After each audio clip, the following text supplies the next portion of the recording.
DEI policies are abolished at Target and Walmart.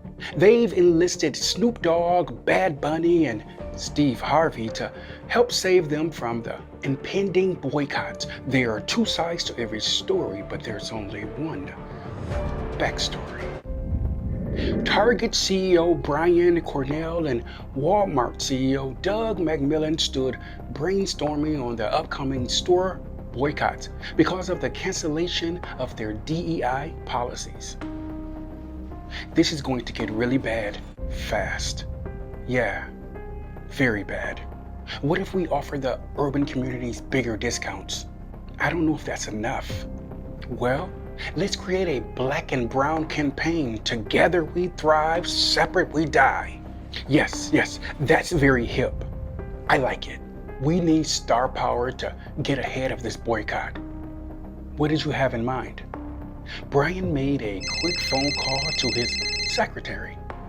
A few hours later, the two men lingered with anticipation. Congregating in the lobby was Steve Harvey, Bad Bunny, Joy Villa, Snoop Dogg, Amber Rose, Nelly, among others.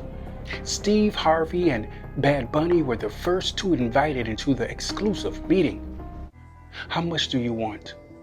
Steve and Bad Bunny stood vying to make sense of the CEO's proposition.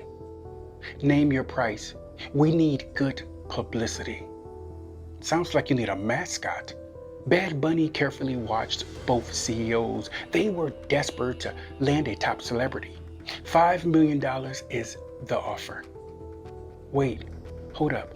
What's the gig? This is a partnership. Just use your voice to encourage people of color primarily to continue shopping at all of our stores. Okay, when will you reinstate your DEI policies? Brian fumbled over his words. Maybe in a year or so. Yes, I'm with that, dog. Where's my check? Bad Bunny grew more annoyed by the second. You know what I think? I think you need our black and brown dollars. The two CEOs studied Bad Bunny's unmovable expression. This partnership will eventually benefit all communities. I'm going to ask you again. When will you reinstate those DEI policies? Steve Harvey tightened his grip on Bad Bunny's arm, pulling him to the side.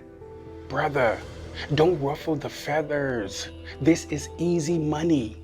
I envisioned something slightly different from you, Steve. This is a business and I don't see it any other way. Feelings will be hurt, but chalk that up to the game. All money ain't good money, Steve. Look, man, they got us over a barrel. No, they don't. You're the one with your pants to your ankles. These corporations have done their due diligence, hired people of color for years all over this country.